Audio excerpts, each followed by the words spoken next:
Welcome back again. I mentioned at the end last time that we were going to do a little more detail on this idea of graphing equations in two variables, linear equations in two variables. And that's what we're going to do. Some of it will just be a review because we briefly touched on it. We're going to deal with a little bit more detail. We're going to start off with this equation. Now what this equation says, remember, learn to think about it this way. I said we're talking about pairs of numbers that add up to 4. And when we think about what some of those numbers might be, I've got, well, I could have 0, 4. I could have 1, 3. I could have 2, 2. I could have 3, 1. I can have 4, 0. Now remember, let's go through and remember what happens when we look at those points. Remember our coordinate system? We've got the horizontal axis, which we call the x-axis, the vertical one, which we call the y-axis. And remember the pairs of numbers that we're talking about. The first number relates to the x, or the horizontal. The second number relates to the y, or the vertical. So when I look at this first number, it says no horizontal. That means I'm not going anywhere this way, but I am going up 4. So right up here will be where that will be. Okay? The next number says 1 horizontal, so I'm going positive direction 1, and I'm going up 3. The next one, 2 horizontal, 2 vertical. The next one, 3 horizontal, and 1 vertical. And remember what we determined? Every single pair of numbers that satisfy this equation are going to be on the same straight line, and these numbers that we just discovered, or these points that we just discovered, tell us where that line goes. So we can draw a line through those points. And I could go over here anywhere. Well, look right here. That point right there where it crosses the x-axis is 4 units over, and there's no vertical movement. So 4, 0, which is this one, we didn't do it, but that's where it would be. So that works. But I can go anywhere along that line. I can come over here and go up to here, and when I find a number up there, this one will be -1, this one up there will be 5. And let's see if that works. -1, 5. If I take -1 and I add it to 5, do I get 4? Absolutely. So we see that it holds true, just like we talked about before. Now, the question is, how can we use that to our advantage, what we understand here? And the equations aren't always as easy as that one where we have x plus y equals 4. So let's look at one that's a little more involved. Let's say our equation is x plus 3y equals 9. Now, remember what we talked about. Because it's of the form ax plus by equals c, a is 1, b is 3, c is 9, then I know it's going to be a straight line. What I want to do is I want to use that information to my advantage. Now think about it. What does it take for us to determine a straight line? Okay, 2 points. If I put 1 point here, I can draw lines forever through that point. But the minute I put one other point over here, there's only one distinct line that can go through those 2 points. So I know if I want to draw a graph representing this line, a picture of that line, I know it's going to be a straight line. All I have to do is find 2 points. Now, we're going to be a little bit new at this, so we may make some mistakes. So what we're going to do to make sure that we don't make a mistake, we're going to get 3 points. Now, one thing you need to remember about a line. Lines go on forever. If I draw a picture of a line like that, it goes up forever. And if you notice at the same time, it's going side to side as well. That means you can pick any vertical number you want, any horizontal number you want. So since you can pick anything, what should make the difference? Whatever makes it easy. I don't recommend 5,697,432 as one of your numbers, because you'd have to get a pretty big ladder to reach that on a graph. So we're going to keep the numbers. Now we're going to use what we learned about evaluating. And we're going to make this chart. And by the way, if you look at that, that's called a T-chart. You know why? If I take the X and Y off of there, what do I have left? A T. Okay. So let's say I pick a value for X. I don't care what it is. Let's say it's 1. Well, what I'm saying, just like when we did when we evaluated, I'm saying that I want this X here to be 1, so I put it in there. I'm going to write it like this. I'm going to have 1 plus 3y equals 9. I have an equation in y, so I can go ahead and solve that. I subtract 1, get 3y equals 8. I have to divide by 3, and I get y equals 8/3. But you know, 8/3 is kind of a little bit hairy to find, so we're gonna use something to our advantage here. If I change this to a mixed number, it's a whole lot easier to find.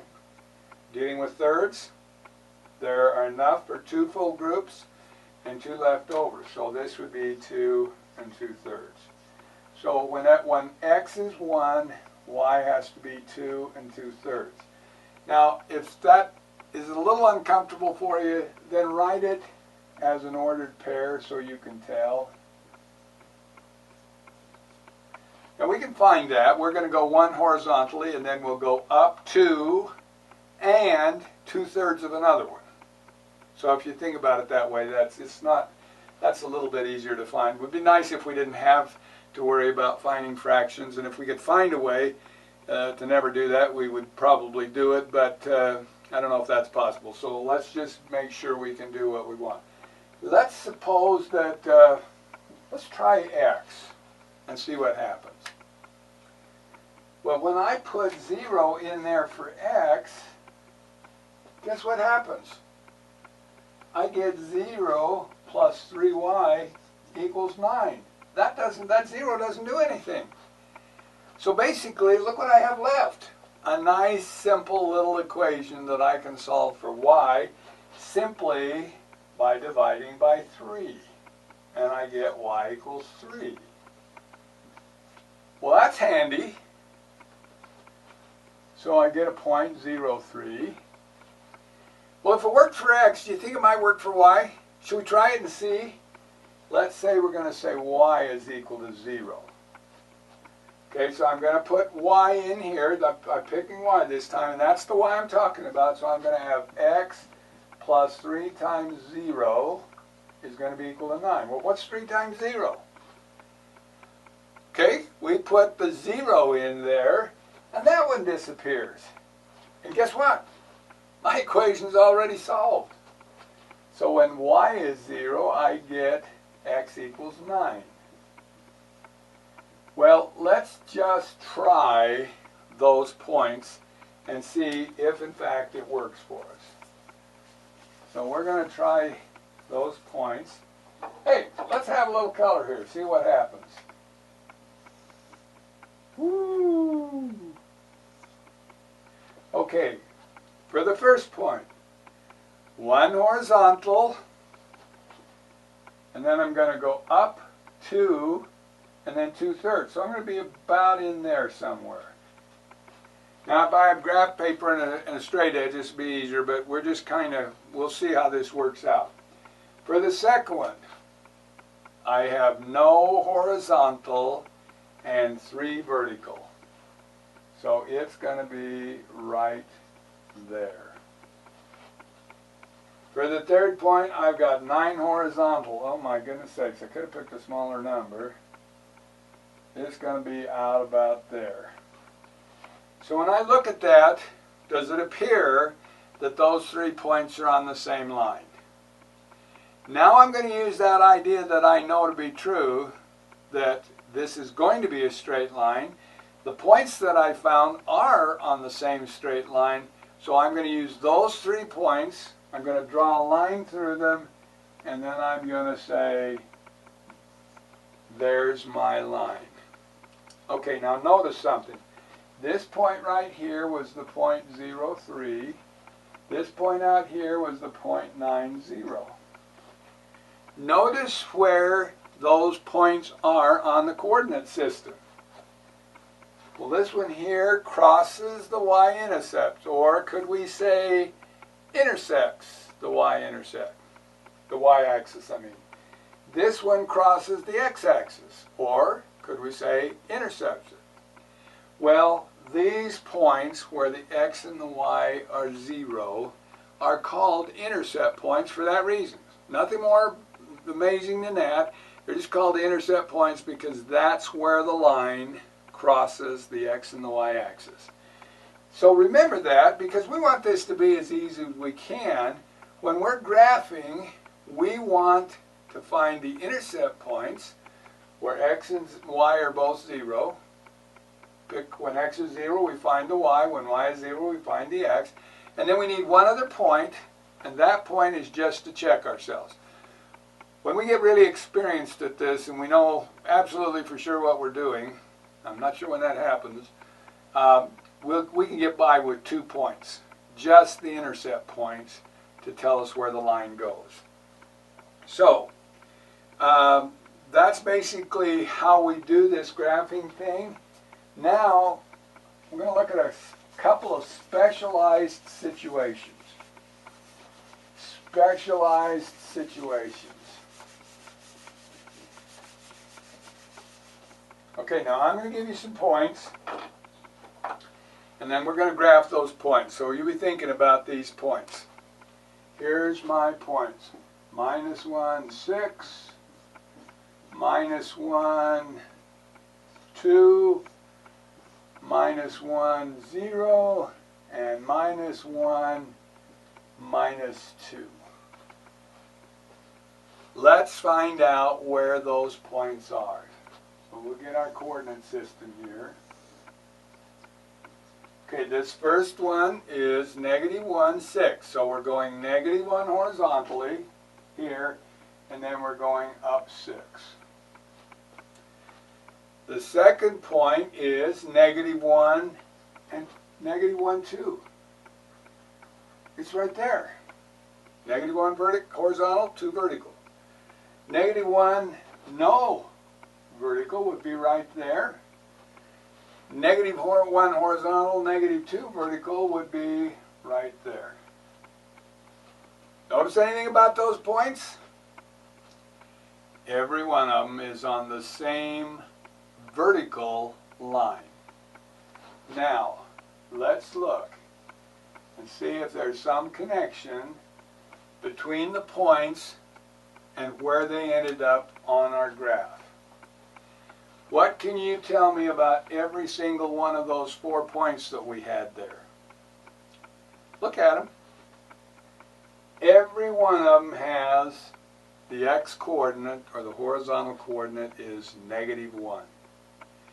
When we connected those dots and got the line, what about every other point on that line? X is equal to -1. Guess what the equation of the line is? The equation of this line is x is equal to -1. And the reason? It doesn't matter what y is. In this particular situation, whatever it's describing, the only thing that matters, that they care about, is that the x-coordinate has to be -1. So that means you just know that you look at that and you know you graph the vertical line through -1. Okay? But to be safe, if you don't know, I mean, it's better to get some points and actually look at them, because now when you look at this, you know that it's a vertical line where all of the x-coordinates are -1.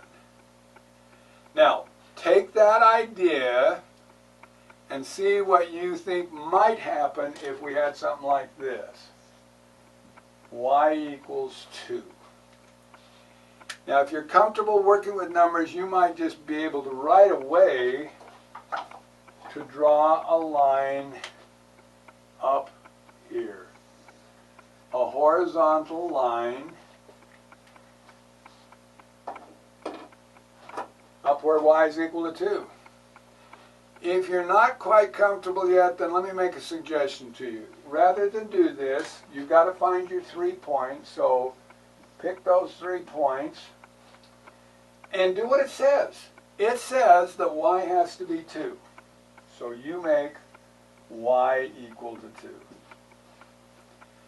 It doesn't say anything about x at all, so that just simply means they don't care.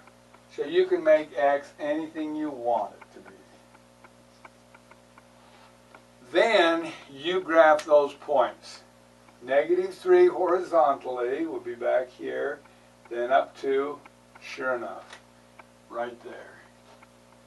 0, no horizontal, but 2 vertical, would put you right there.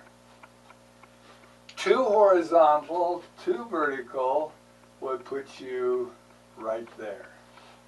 And sure enough, that's exactly where that line went. And that's what we figured.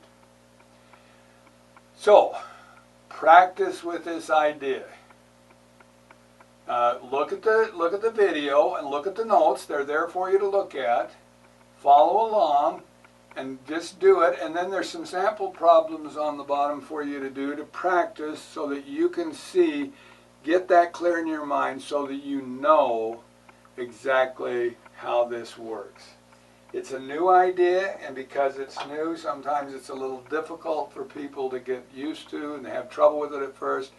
But if you'll work with it, if you'll think about the idea, what we've done here, I think you can get this idea, and then you won't have any trouble with it after you do. So, hope that works for you. Again, remember, anytime that you need extra help, if you're having trouble, we can do a face-to-face.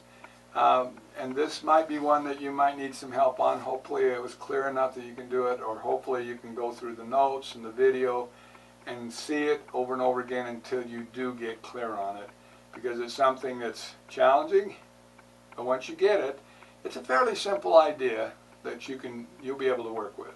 So, go for it, work hard at it, and hope you make it, and we'll see you next time. Thanks for coming.